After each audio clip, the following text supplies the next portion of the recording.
teman-teman mau dianggap profesional usahanya, itu bisnisnya itu harus punya brand, harus punya merek gitu loh, harus ada logonya segala macem.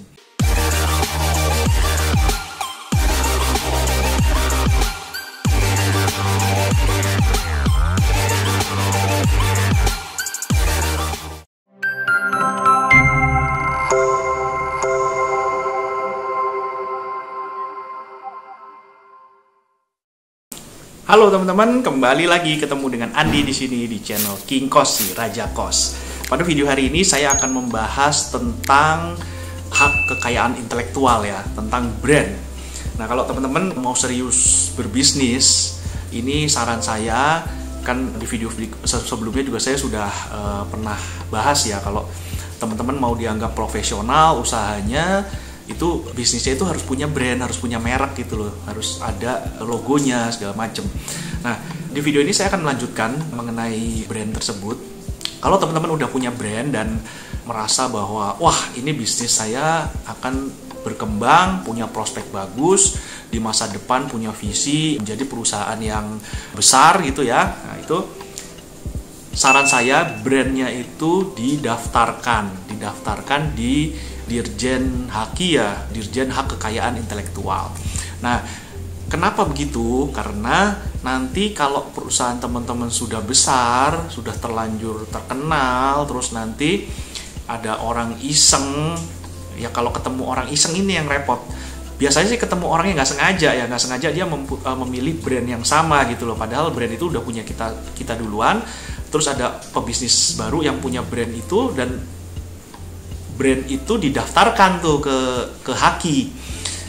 Nah, kita sebagai pemilik brand yang lama, kita nggak bisa apa-apa loh, itu kita kalah. Karena yang mendaftarkan dulu itu yang akan diakui. Meskipun kita punya brand itu, pegang brand itu udah lama tapi nggak didaftarin, itu kita akan kalah. Nah, kalau teman-teman mau mendaftarkan itu sebenarnya gampang, lewat online pun sekarang sudah bisa. Dan kalau online tuh kelihatannya bayarnya nggak terlalu mahal deh, murah lah, nggak sampai 1 juta kelihatannya. Tapi kalau lewat lawyer, kalau saya dulu mendaftarkan brand Ekos milik saya itu lewat lawyer, itu biayanya sekitar 3,5 juta. 3,5 juta itu untuk satu kelas ya. Itu kan kalau pendaftaran merek itu kan ada banyak kelas tuh, kelasnya apa, ada kelas kos-kosan misalnya, terus ada kelas makanan, ada kelas apalagi hotel, ada kelas apalagi misalnya minuman kayak gitu. Itu kelasnya banyak. Nanti teman-teman pilih kelas apa sih yang paling cocok dengan produk teman-teman, dengan usaha teman-teman. Nah, kalau misalnya produknya banyak, ya otomatis kita harus mengeluarkan banyak uang tuh untuk mendaftarkan di setiap kelas-kelas itu. Misalnya teman-teman punya brand misalnya X gitu ya. Nah, X itu ternyata teman-teman punya hotel namanya Hotel X, punya produk makanan namanya Makanan X, punya produk kos-kosan namanya X. Nah, itu teman-teman harus daftarin X itu di beberapa kategori itu tuh. Kategori kelas-kelas itu. Soalnya kalau hanya daftarkan satu aja, nah ada kemungkinan di kategori yang lain itu bisa didaftarkan oleh orang. Nah, kejadian ini terjadi di tempat saya ya. Kebetulan untungnya sih nama Ekos saya sejak awal 2013 itu sudah saya daftarkan di Dirjen Haki, dan merek itu sudah saya pegang sejak 2013. Cuma beberapa bulan terakhir kemarin ini ada teman saya tuh tanya sama saya, ini gue browsing di internet kok ada nama Ekos gitu, tapi kok Ekosnya bukan Ekos lu, logonya juga beda gitu. Wah, saya penasaran kan, nih siapa ini. Akhirnya saya coba untuk browsing dan ternyata ada namanya sama ya, namanya sama. Kebetulan bergerak di bidang kos-kosan juga, dan masalahnya adalah ketika saya cek di Dirjen Haki, dia juga sudah mendaftarkan tuh, dia sudah mendaftarkan merek tersebut. Saat ini masih ditinjau oleh Haki, ditinjau. Jadi belum resmi ya, karena kan kalau kita mendaftarkan merek itu membutuhkan waktu kurang lebih 1 tahun atau 2 tahun gitu, sampai akhirnya kita diresmikan bahwa kita sebagai pemegang merek yang resmi gitu, yang memang berhak untuk memegang merek tersebut di periode tertentu gitu. Nah, saya cek, waduh, ini kok ada yang namanya sama, bergeraknya di bidang sama lagi, masih ada hubungannya dengan kos-kosan.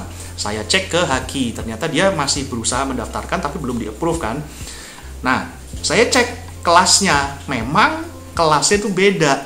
Kalau saya itu kelasnya adalah kos-kosan yang penyewaan properti secara fisik Tapi kalau si lawan saya itu dia mendaftarkannya di kategori itu di aplikasi gitu ya. Nah, dia memang bergerak di aplikasi gitu. Jadi kayak software gitu.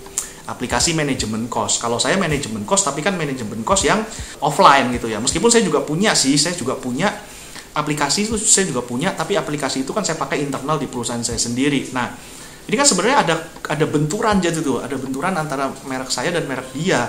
Nah, waktu itu saya sempat diskusi dengan lawyer saya bilang, oh itu nanti kita somasi aja.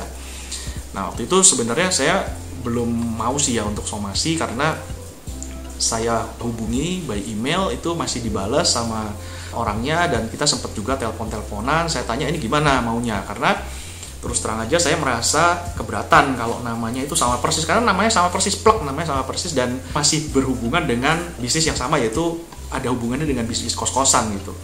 Karena merugikan saya tuh sempat dikeluarin dari grupnya Mami Kos karena disangka kos yang aplikasi itu milik saya gitu loh. Jadi dianggap aplikasi tersebut kan kalau dengan Mami Kos kan berkompetisi, jadi head to head. Sempat dikeluarin tuh saya dari grup Mami Kos, dianggap saya kompetitor, dan saya waktu itu menyebut nama Ekos dianggap mempromosikan aplikasi saya di situ, padahal itu bukan punya saya. Kurang ajar kan di situ kan. Saya jadi kena dampak gitu loh, dan beberapa teman di komunitas juga tanya, loh itu Ekos punya lu ya? Bukan punya saya gitu.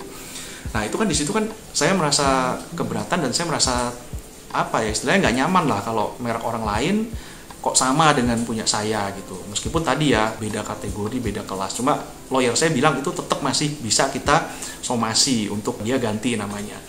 Cuma waktu itu saya mau coba untuk baik-baik dulu. Akhirnya saya kontak sama yang punya merek tersebut, dan orang itu sih katanya tolong kasih dia waktu beberapa saat untuk mempertimbangkan atau memikirkan apa yang akan dia lakukan gitu berikutnya. Ya udah, ini saya masih nunggu aja kabar dari orang tersebut. Kalau memang dia tidak bersedia, ya udah, mau nggak mau kita nggak ada jalan lain, kita menempuh jalur hukum. Nah, itu teman-teman, itu yang saya sudah mendaftarkan merek saya saja bisa kejadian seperti itu. Coba bayangkan kalau teman-teman tidak mendaftarkan merek teman-teman perusahaannya udah gede, udah terkenal segala macam, terus tiba-tiba ada muncul satu nama yang sama, terus namanya itu didaftarkan di Haki, teman-teman belum daftar, ya udah, teman-teman harus yang merubah namanya nanti. Bisa dibayangin kan, teman-teman udah merintis dari nol sampai brandnya terkenal, akhirnya harus ganti nama gara-gara ada orang masuk. Entah ini orangnya memang dia nggak tahu, atau memang kadang-kadang ada orang yang iseng tuh, ada orang iseng dia cari gara-gara, dia daftarin merek itu dengan ya mungkin ya ada maksud-maksud tertentu ya, misalnya siapa tahu nanti orang itu mau membeli merek itu dari saya gitu kan, dapat duit gitu. Nah, itu kan bisa terjadi. Nah, ini saran saya, jadi kalau teman-teman punya usaha, punya brand, didaftarin lah. Sebenarnya nggak perlu nunggu perusahaan sampai besar sih. Jadi perusahaan masih kecil, masih baru jalan, nggak apa-apa, daftarin dulu aja gitu. Yang penting kita jaga-jaga gitu, jangan sampai kejadian nanti kalau udah besar terus kita harus ganti nama, itu lebih sakit hati lagi gitu, dan itu banyak kejadian terjadi. Oke teman-teman, mungkin itu dulu saran dari saya di video ini, semoga bermanfaat buat teman-teman semua. Silahkan subscribe channel ini, silahkan like, comment, share video ini, dan sampai ketemu di video yang akan datang. Dadah!